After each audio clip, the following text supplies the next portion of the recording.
Hey everyone, welcome back to again food recipe video. তো এটা পুরোপুরি একটা ব্রেকফাস্ট মেনু গাইস। তো কম সময় কম ইনগ্রিডিয়েন্টস দিয়ে কী করে ঝাল সুজি বানাতে হয় তোমরা দেখো। তো তোমাদের সময় বাঁচাতে আর তোমাদের কিছু ইনগ্রিডিয়েন্টসও খুবই কম ইনগ্রিডিয়েন্টসের মধ্যেই এটা ঝাল সুজি রেডি হয়ে যাবে। তো দেখতে থাকো। সো সবার প্রথমে একটা গাজর জুলিয়ান কেটে নিলাম, তারপরে ক্যাপসিকাম নিয়ে জুলিয়ান চপ করে নিলাম। যেটা মেইন থিং, কাঁচা লঙ্কা মধ্যে থেকে চিড়ে নাও, তার সাথে কিছু কাঁচা বাদাম নাও। তো আমার রুম থেকে বাইরের অ্যাম্বিয়েন্সটা কত সুন্দর দেখো বন্ধুরা। তো এদিকে আমার সব ভেজিটেবল কাটা রেডি, চলো এবার শুরু করা যাক। সো ফ্রাই প্যানে একটুখানি তেল ঢেলে নাও, তারপর বাদামগুলোকে ভালো করে ভেজে নাও।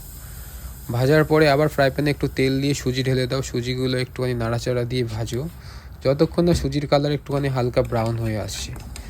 তো হালকা ব্রাউন হয়ে যাওয়ার পরে সুজিটাকে ট্রান্সফার করে রাখো একটা শুকনো কন্টেনারে। তো কন্টেনারে ট্রান্সফার করে আবার ফ্রাই প্যানে একটুখানি তেল দাও, তেল দেওয়ার পরে একটুখানি কাঁচা লঙ্কা আর কালো জিরে ঢেলে দাও। ঢালার পরে আবার তোমার ক্যাপসিকাম অ্যান্ড গাজরগুলোকে একটুখানি ভালো করে ভেজে নাও। ভালো করে বলে তো হালকা মিডিয়াম ভাজো। মিডিয়াম ভাজার পরে হলুদ দিয়ে দাও। তো সুজিটা এখন ফ্রাই প্যানে ঢেলে দাও। ফ্রাই প্যানে ঢেলে দেওয়ার পরে ভালো করে ভেজিটেবলগুলোর সঙ্গে ভালো করে মিক্স করে নাও। মিক্স করে নেওয়ার পরে পরিমাণ মতো সল্ট, পরিমাণ মতো সুগার দাও। দেওয়ার পরে এই ভাজা বাদামটা বন্ধুরা ঢেলে দাও।